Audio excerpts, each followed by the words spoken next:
And salutations, I'm Gil. And I'm Gil, and this is Strategic Prepper. All right, good afternoon, Strategic Prepper community. This is Gil, and I'm back with another awesome video. So I know that the world is in chaos right now and lots of things happening, but we as preppers still need to continue to improve our preparedness. We need to look for lessons over in the chaos, but at home, we also need to make some advances and make sure that we are ready for a challenging year. We have our own challenges over here in the US, in Canada, wherever we're at. And so today, I want to share with you my raised bed gardens that I went and built, and I'm going to go through the process how I did it. Pretty simple, and I think generally cost effective.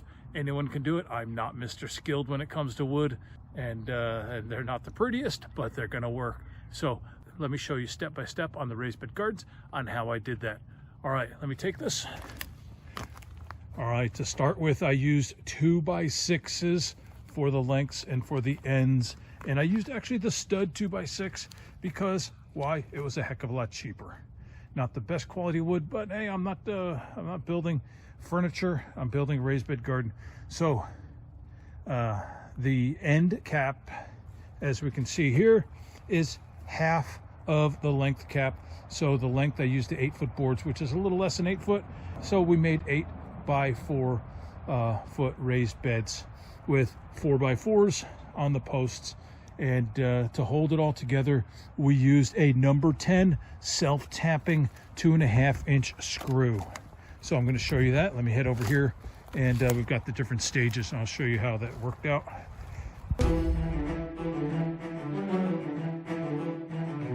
All right, so the first thing I did was I took the boards, and one thing I want to share with you, you see the long board, all right, is capped by the end board, and I've got the screws holding that in. Reason being, there's a reason for this, and that is that the pressure, once all that dirt is sitting in there, there'll be lateral pressure on the sides of those boards. There'll be lateral pressure on the sides of that boards. And if I put this board on the outside, then all that pressure, that lateral pressure would be on the threads. And this way, I've got the lateral pressure against the shear strength of the screws, and the shear strength of the screws is much stronger. So we're gonna keep these boards in place a lot easier, a lot better by putting the end cap on the end of the long boards. So that's stage one, and you can see I cut the 4x4, and on the 4x4 I used one 4x4 per raised bed, cut it into pieces. So you can see that a total raised bed is going to take let's see, 3 2x6s per level, and I used 3 levels. As you can see up there, I used 3 levels, so that will be 9 2x6 studs and 1 4x4 8-foot long, and that will be all the wood that you need. So that's the first step, and I square it up, and I know the ground is not quite level, but we're going to work around that, and that is the first step. Next step here is to take those 4x4s and screw them in. So I already screwed the boards together. Now let's take a look. And I screwed the side board and the end board into the 4x4s, and I'm going to do that at every level. So we can see there's 4 screws on a corner that's holding everything to those 4x4s, and that is the next step. So I've got the first layer done, the 6-inch layer. Then we're going to head up to the next level. And we can see we just add another layer, and we've got 2 boards, and we're just stacking them at this point. And we stack them and we screw them in, and we are good to go.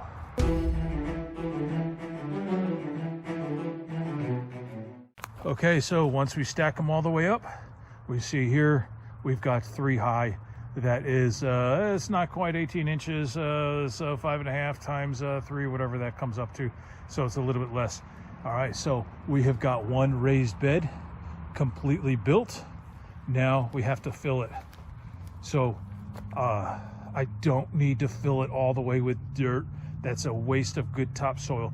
So what I want to do is fill the bottom with all kinds of debris. And we can see I start with some logs, but I want to show you, and remember my early video when I had the guy out here mulching those trees. Pretty awesome. We've got lots of debris on the ground. Let me show you some of this stuff here. Look at this stuff. I asked him intentionally to leave it on the ground. This stuff is great for base. This is what I'm putting in the base. I've got all kinds of chewed up trees sitting over here, mixed in with pine needles, mixed in with leaves. Really great stuff. This is what's going in the bottom. This was all saved for this purpose, and also to help hold the ground, protect it from erosion over the winter, because he did that in the fall, and this is very helpful. But it's time to clean this up. We're going to clean all this up, and we're going to put it into the raised bed garden at the bottom of each of these beds. All right, but we start with these logs, and I've got plenty of short logs like this, and I'm just throwing them in here, and I will put that debris on top.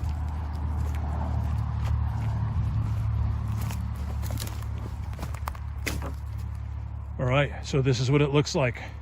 I've got all kinds of debris. I filled it up, and I want to at least get over that first board, maybe up almost to that second board, to the top of the second board. And I've got lots of stuff. What I want to show you, this is porous. That could be a problem. We're going to take care of that in just a little bit, but a lot of debris. This is going to break down over time.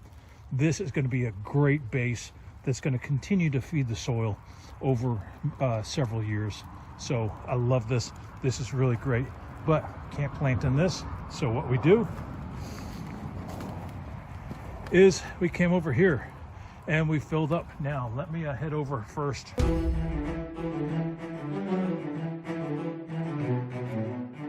If you remember when I had the crew out here clearing the trees, I had them push a lot of the dirt off to the side, saving it for later, saving it for today. Oh yeah, good dark soil, worms in there and everything. And so I took this. Now there's a lot of roots and stuff like that in there. That's okay.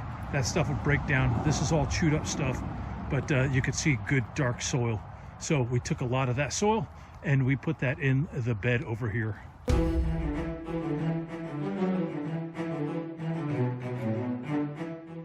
So we filled up the bed with that soil, and every 2 wheelbarrow loads, I went and raked it back and forth. Why did I do that? I wasn't concerned so much with it being level. I was concerned with filling up all those pores. So I wanted to fill up the gaps. I raked it back and forth, different directions. Like I said, every 2 wheelbarrow loads. That dirt is going to settle. I want it to settle now and not later. And then I topped this off. So back over here. Then I topped this off with some purchased topsoil. Yes, I know. You guys are going to nail me for buying topsoil. I don't have a compost set up yet, compost station. I will. That's future. But for this time right now, I went and purchased some good organic topsoil, and I capped that. So there is about 4 inches of this, with about another 6 to 10 inches of the wheelbarrowed topsoil from the ground here. It's really good stuff. So I got about 12 inches total, whatever that math comes out. It's about 12 inches of topsoil here. And as you can see, I've got it all marked off with string for my square foot planting. And I'm going to make sure I follow the companion planting techniques. But and this is Saturday, and I've had another 1 or 2 nights of freezing temperatures. So I will actually plan on probably planting this Monday, maybe Tuesday. We are really at the end of winter. So this is what I've got here. This is my raised bed. I've got 6 of those, and we can see, woohoo, yes, I've got 6 of these. And this is the first one that's done. And now that I've shown you how I'm doing this, I can go ahead and complete all the rest. And that will be my project over the next week or so. But this one here, this is ready to go. All right, I'll talk to you guys later. Stay safe, and stay prepared.